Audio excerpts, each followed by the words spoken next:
Yung Republic Act 11285 na lahat daw ng makakatulong pagdating sa electricity, even solar, di ba ang solar dapat kalaban siya ng mga electric company.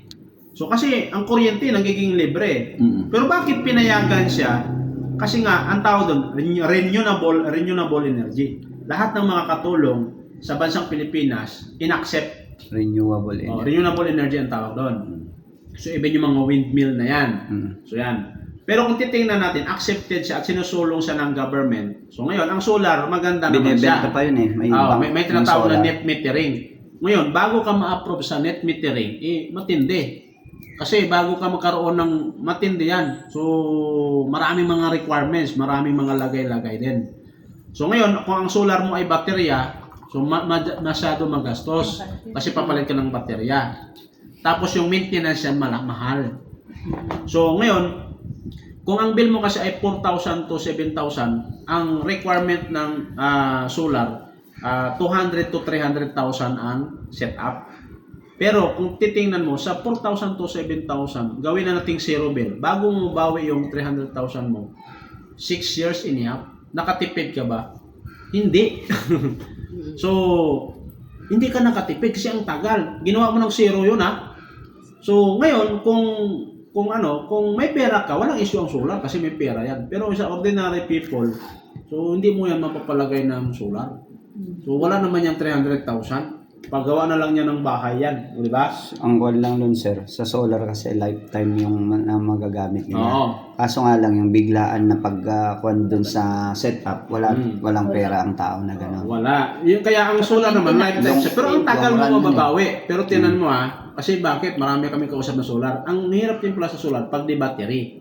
Kasi gagamit pa rin sila ng kuryente. Kasi ang solar nila, pag maliit lang yung panel nila, so gagamit pa rin sila ng kuryente paggabi. Kasi kung aasa sila sa solar lang, so hindi kayang pagganahin yung aircon o TV sabay-sabay. Kaya by backup pa rin ng electricity. Pag araw, parang okay lang. Pero pag gabi, kakain pa rin sila ng kuryente. So may babayaran pa rin sila. Yung iba naman, may tinatawag na net metering. Kaso mahal ang setup. Yung milyonan po yun. So, ang nakaka-afford lang doon, yung mga may pera talaga. Pero hindi nga siya pangmasa. Pero bakit sinusulong sa ng government? Kasi makakatulong. Kasi binibili nila ang sobra. Pag-approve ka sa net metering. Kung hindi ka approve, kasi mahirap magpa-approve doon. Okay? So yan, ito po siya. Tapos demo na tayo. Nilataan ni Pangulong Rodrigo Duterte ang Republic Act 11285 o ang Energy Efficiency and Conservation Act. Layo ng naturang batas na maglaan ng plano upang makatipid ang bansa sa paggamit ng kuryente. Gayon din na mai-promote ang paggamit ng renewable energy para masiguro ang power stability ng ating bansa. Sa ilalim ng batas, bubuo ng National Interagency Energy Efficiency and Conservation Committee kung saan babalangkas ng mga plano at programa para sa ating enerhiya na pamumunuan naman ng Department of Energy. 2019. Okay? So kaya, we exist to provide solution. Ito, we support Republic Act 11285. Then we comply. Yung RA 7394. The Consumer Act of the Philippines. The primary that protects the consumer from hazard. Kaya itong device natin, so may lalim to sa testing. So pinasa ko yan sa PSmart. So kumbaga, yung PSmart under Department of Energy, kung saan tayo nakadireksyon. Nakita nila, yung device natin, hindi pala to power saver. Kaya ang device natin, hindi to pang patipid. Mamaya, bakit ka nakakatipid? So isa yun sa mga side effect or isa yun sa mga benepisyo ng device. Kaya dito, hindi to pang patipid. So bakit ka nakakatipid? So may papaliwanag ko. So kaya yung device natin, may mga shorted fuse siya. Magdidrip siya ng kusa kung may problema ang electrical line. Tapos may mga thermal fuse. So ano yun, sa mga overheating para ma-detect ng device natin. Kaya hindi siya mag-cause ng sunog ang device natin. Protection siya doon sa mga sunog. So ang tawag sa kanya ay Power Efficiency Enhancer. Hindi po Energy Saver or Power Saver. So hindi ito yung mga binibili sa online na mga pina-plug lang. Wala kasi yung kapasitor. Ang meron doon, balat at diodes lang. Okay? So pero madali natin maintindihan, power factor correction or bank capacitor. So yun po yung kanyang function. Meron tong tinatawag na capacitor sa loob. Okay? So, hindi katulad ito, yung mga binibili natin sa online. Yan Ito pa yun. kasi, Yan pag pa yun. gumamit ka nito, hindi niya kaya i-correct ang buong bahay, lalo may mga aircon. Kasi wala naman tong kapasitor. So, pero ang iba naman, may mga nabibili sa Ace Hardware, meron naman siyang kapasitor, pero maliit lang. Pero hindi niya kaya mag-correct at kung saan, hindi niya kayang pababain o matulungan yung mga dimakina. Kasi ito, maliit yung kapasitor niya. Kasi ang tawag diyan ay power factor correction. Correction kasi siya, or load balancer. Dapat maging balance yung load mo versus sa kapasitor na gagamitin mo. Yan. Pero ang kanyang function, kumbaga sa supplement, ito yung powerful antioxidant. So, ang tinitake mo na supplement, hindi naman siya gamot. Pero natunaw daw yung bukol, nawala daw yung high blood, di ba? Cholesterol, nabawasan yung acid. Kasi yung tinake niya na supplement, so mataas yung ORAC value or powerful antioxidant is the time na tulungan yung body niya. Nasupplyan ba? Kaya nga supplement. So ito, hindi siya pagpatipid. So bakit sir kami makakatipid? Kasi number 1, appliance protection na siya. So hindi na mag-overheat ang appliance at hindi na masisira kasi pag mataas ang voltahe, ibig sabihin yung mga appliances natin, apektado sila. Kumakain sila ng malakas na kuryente pag mataas ang voltahe. So masampa, nagdodouble trabaho. Yan. So pangalawa, surge protection. Ang tawag sa kanya ay stabilizer or nire-regulate niya yung kuryenteng pumapasok. So, halimbawa, pag wala kang EBR sa bahay, ayan ka, minsan na kikita mo nasisira, nangangamoy na lang yung appliances. Ito, pagbalik ng electricity, so ito kasi yung surge, malakas po yan. So ito, storage bank, kaya ang tawag sa kanya ay bank capacitor, store in bakan kasi ito ng kuryente. Parang ABR. So, yun. Kaya doon mo na siya papasok. Pag na-stabilize niya yung malakas na surge, Tsaka bago yung pumasok distribute. sa bahay mo, smooth na siya. Okay? So, reduce electrical overheating. Kasi minsan, yung ating mga wiring, umiinit po yan. It's that time, kumakain siya ng malakas na kuryente. Then, power factor correction. Kaya nga, correction siya, kailangan tama. Then, lower heat loss. Reduce carbon footprint. Yung mga ating dimotor, may mga capacitor din kasi yan. So, nasisira yon. Voltage regulation, reduce power system loss. Yung mga kuryenteng nasasayang, mga nag-i-spark dyan, na hindi naman natin nagagamit, pero binabayaran natin. So, tinutulungan yan, nililinis niya yung basura sa ating electrical line system. Then, maintenance free. Ito ay 6 months replacement. Di ba, bili ka ng cellphone, 7 days replacement lang yun. Ito, pag bili mo ng device natin, ang replacement ito hanggang 6 months pa. Then after 6 months, repairable, libre ang repair. Kung may nasira ang pyesa lang ang babayan mo, pero hindi to disposable. Ang lifespan ng device, 5 to 10 years, kasi electronics pa rin to eh. Okay, pero this product is self-liquidated. Pag sinabing self-liquidated, yung pinangbili mo, kusang babalik sa'yo. Kasi bakit? Month after a month, so bumabalik yung pinangbili mo kasi nakakatipid ka rin. Okay, at protektado yung appliances natin. Unlike sa solar, mas mahal, palit ka ng baterya. Magkano battery? 100,000 mahigit yan. Ang inyong solar na panel, kailangan mo linisan mo lagi yan. Kasi pag hindi mo yan nilinisan, mahina ang sagap niya pag nilulumot na. So matrabaho. Ngayon, nahulugan niya ng sanga, nabasag. Magkano isang panel? 100,000 yan, 85,000 yan. Depende yan sa size ng binibili mong panel. Kasi pag nabasag yon at hindi mo yung pinapilitan, wala na yung silbi yung solar mo. So hindi niya kaya na paandarin yung other appliance sa loob ng bahay. Unlike dito, wala siyang maintenance sa loob lang to ng bahay. Tsaka safe. Okay? So, para mas maintindihan natin paano siya pumatakbo. Halimbawa, ito yung poste, nag-burn out ngayon. Babalik ang kuryente. Ito na yun, yung tinatawag na surge. Malakas to. Kaya pag tumama to sa kontador mo, doon sa kontador, may breaker tayo doon sa kasunod. Doon sa breaker, may mga branches yun sa kusina, sa sala. Doon nakasaksak yung ating appliances. Ibig sabihin, ito yung papasok na malakas, sira to.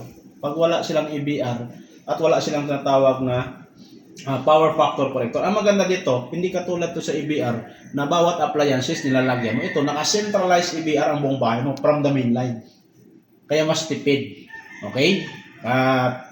Ito yung lag, ito yung kanina, yung lag na yan, ito yung gaalo na yan, ito yung kuryenteng binabayaran natin na hindi natin nagagamit. Kasi high regulated, high electricity yung bills natin kasi ito yung basura, ito yung lag. So kaya non-regulated kasi ang current, kaya pwede masira to with waste electricity. Ngayon, pag meron kang device, pagbalik ng power, andito na siya, oh, di ba sa main breaker na siya, dito na ngayon papasok yung surge kanina. Kaya nawala na siya kasi dito na siya, na-stabilize na siya. So pagdating dito, smooth na ang daloy ng kuryente, papunta doon sa mga outlet. Hindi na masisira yung appliances natin.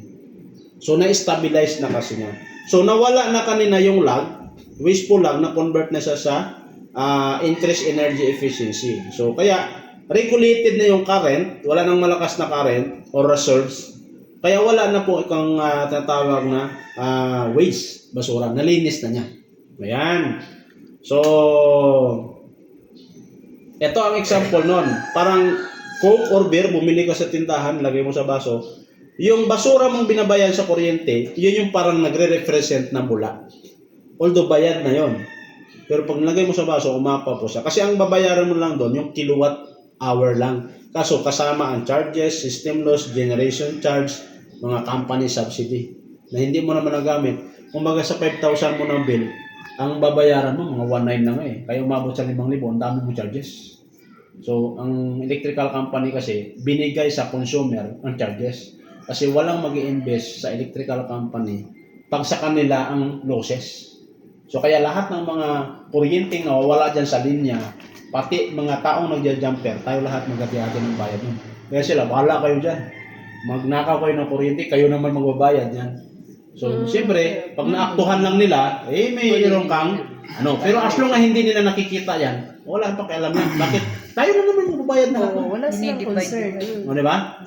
So, kaya nga, yung mga nag-install, sige, jumper mo ako na bahala sa'yo. Kasi bakit? Marami ako na-meet ng mga electrician, Luzon, Visayas, Mindanao.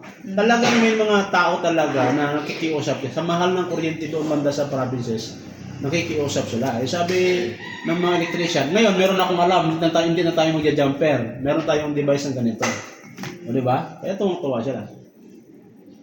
Okay, kaya kung titingnan natin, wala pa yung AB detect, yung capacitor, the bank capacitor is the most well-known solution for reducing reactive power. Pero dekada na ito ginagamit.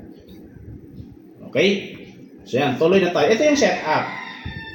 Pag wala ka namang aircon, tapos ang bill mo ay 3,000 below, isaksak mo lang sa outlet. Pero ang outlet ay dapat malapit siya doon sa, ito ang main breaker. So may mga saksakan yan. Diyan mo lang isaksak. Huwag ka na doon sa padulo. Kasi mga branches niyon doon. So andun lang sa malapit sa main breaker. Okay?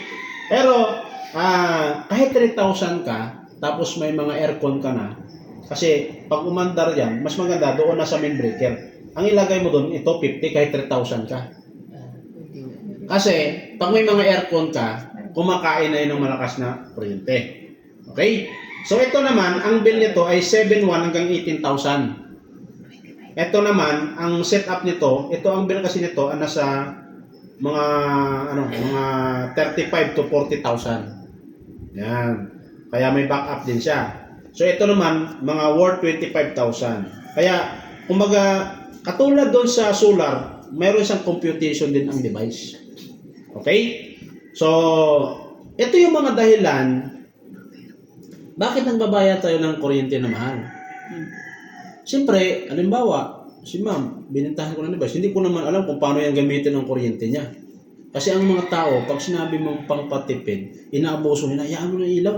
Saglit lang naman tayo, inapachismis sa bertihan. Gabi na umuwi, ay nakaandar yung ilaw niya, yung trick pan niya, kasi binaliwala niya. O, di ba? So, kaya ang advice natin, ituro natin sa bumibili na pag bumili ka ng device, huwag ka muna magdagdag ng load. Same usage lang muna. Kasi nililinis ng device yung basura, gawa na mo naman. Halimbawa, paano ka matapos ng walis, naglagan lagi yung patay na dahon. Maya meron na naman. So, ganun din yung device natin. Then, electric company rates. Kasi ang rate ng electric company, pabago-bago yan. Parang spaghetti, pababa, pataas yan. O, diba? So, lalo ngayon, magsa-summer. Matindi yan. Appliance efficiency. Yung mga luma mga gamit na pinagmanahan mo pa sa magulang mo, mga aircon, mga electric fan, malakas po yun. Kasi ang mga appliance ngayon, mas pinatipid na.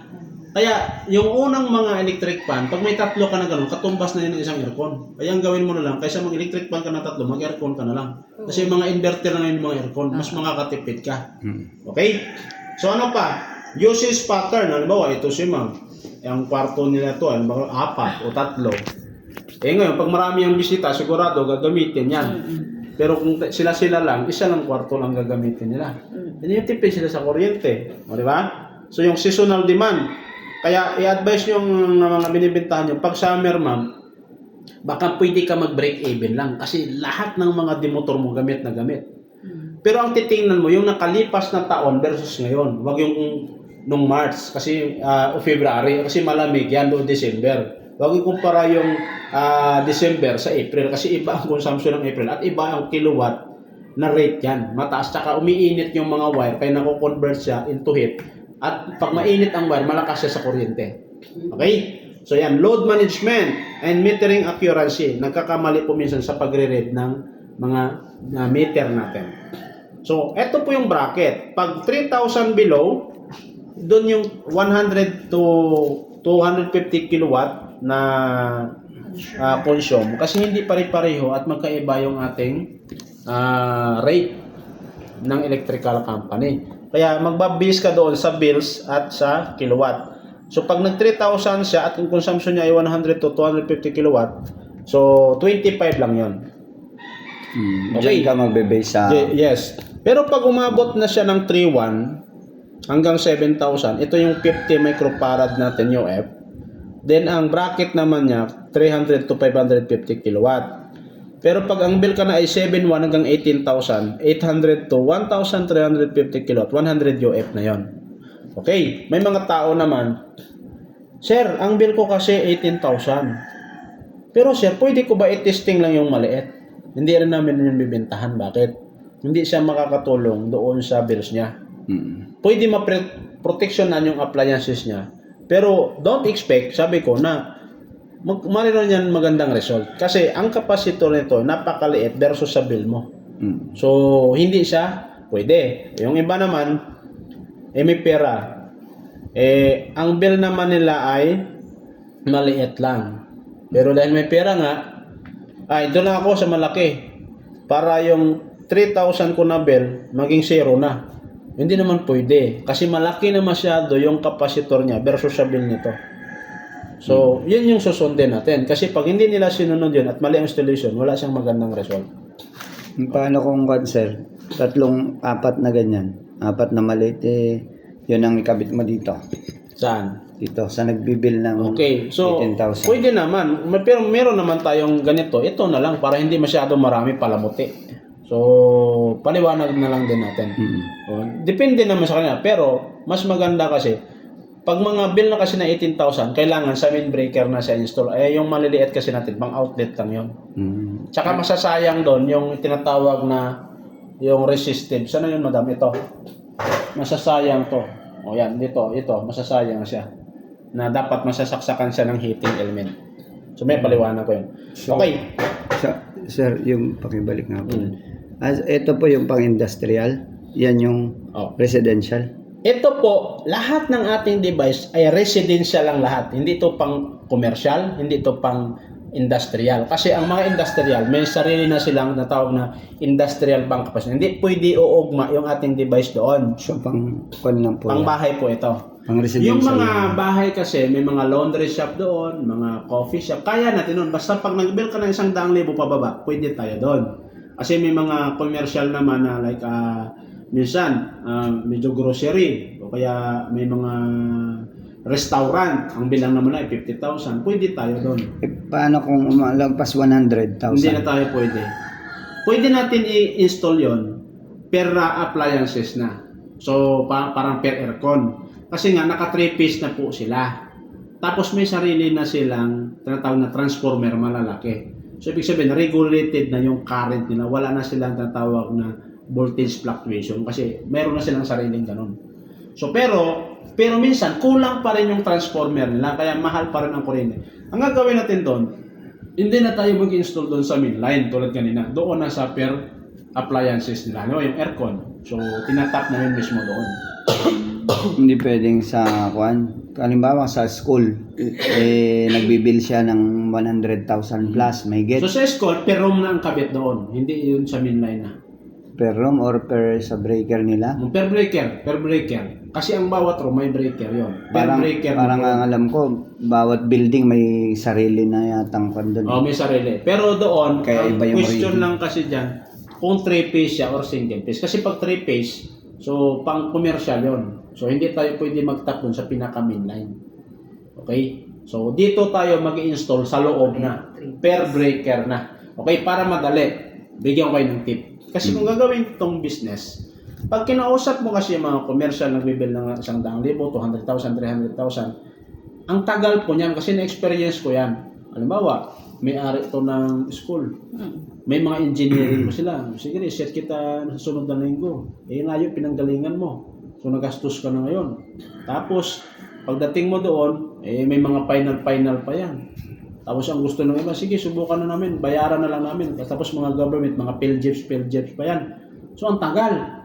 So, ako, pinag-aralan ko, unlike itong bahay na to, may bill to na 7,000. Madali kausap kasi isang pamilya lang. O, di ba? Ngayon, ang mga purpose namin yan, pag may mga negosyante, ang binibentahan namin, sa bahay nila. Bahay nila ang ikakabit muna. So, kasi pag ang negosyo na sobrang laki na, may sarili na silang transformer. Kasi ang ating device ay intended to sa residential. Pero para sa akin, mabilis talaga sa emergency kasi maraming bahay, kasi maraming commercial building. Ang commercial nga lang, sobrang dami mong pagdadaanan. Kasi may mga technical team pa yan, lalo yung mga malalaking establishment. So, ubos yung oras mo kaka-meeting. Unlike doon sa isang subdivision, bawat bahay doon na kausap mo yung president, ang sarap mag-market. Mabilis ka kumita. Yan yung mga tip ko. So, unlike na puntahan mo yung mga school, mga rin hospital, doon may pera sila. Pero ang tagal mag-market doon. Kasi mas marami pa rin na client natin, yung mas maraming bahay kaysa mga building. Kasi ang mga building, meron na silang mga sariling transformer yan. Okay? So ito, ang bahay kasi ang walang ganun. So ito may-ari si Ryan Dolor. So 14,900. First month niya 10,300. Nakita niya maganda, nagdagdag siya ng other appliances 10,700. Pero hindi na bumalik doon sa 49. O ito naman, 11,400. So 8,700. Sabi ko nga makatipid ka na lang ng 1,000. Isang 50 lang yan nilagay, sir. So itong 11,100 po ito. Plus meron pa silang isang maliit na ganon. 100 ang nilagay po. O, 100 microfarad. Oo. Kasi 7,1 to 18,000 eh. 7,1 To 18,000. So, Tapos, 100 na dahil meron silang plancha, kettle, bumili pa sila ng isang ganyan. Laging may ganon para maganda. May papakita ko yan. Laging So, ganito. may Tarlac naman tayo. So, 6633. Ito naman, galing ako sa Somreco Pagadian. 15,000, 11,000. So, ang dami kong testimony dito, hindi ko pa nga na-edit. So, 11 to 91. Alam mo, makatipid ka na lang ng 2,000. Papangbayad yun sa internet. Okay? So, pangbaon na yun ng mga bata. So, ang pwede din, yung gastos natin, pwedeng maging savings or income. Kaya yung pinangbili mo, sabi ko, hindi siya gastos kasi self-liquidated. Yung nilabas mong pera, kusang babalik sa'yo. At mabilis yung ROI. Unlike 4,000 ang bill mo to 7,000, nag-solar ka 200,000. Kailan pa mabawi yun? Gawin natin zero. Wala pang isang taon, nasira yung baterya mo. Palit ka na naman. Ganon siya. O 34, 19, 61, 36, 14,000, 10,000. Ano pa pang grocery na 4,000 na yan. So 25, 12. O ito. Etong tao na to, alam mo yung company One Opti Lifestyle, sila po ang mga millionaires at kumikita doon. Kumita yan doon ng 150 million. Ang laki ng bahay po niyan. Si Ronald Muruta. Okay? So ngayon, ito po yung bill niya ngayon bago. Pati ang asawa niya, for the first time daw, hindi na kasi daw sila talaga bumaba ng 12,000. Pero, ito yung first month niya, 12,000. 12,000 wala pang device, December. First month niya, 9,600. Second month niya, 8,700. So, ito na po yung third month niya. Kasi nakita ko sa group chat nila, naka-add ako doon eh. Ang dami ko, bago yan oh. 6,000. 4,000 mga bago to, sinend sa akin. So ito kay Morota. May bago siyang testimony. Anong nilagay niya yung malaki at maliit? Oh, ito. Daming bills. Dami kasi no, 3,000, 7,000, 3,000. Ito naman, oh, parang break even ng 7,300. Tumaas pa nga, 7,372. Pero ika third month niya, 2,800. So, ganun po yan. Kasi baka nung... Sa akin, 4-5, 4-2-3. 2-3 na yan. 2-1. Ito naman, oh, 32,000. Tubigan to, 32. Printing, yan, 32. Oh. December. Printing ang Oh. panis niya. First month niya, 24. Laki. Second month niya, 22. From 34.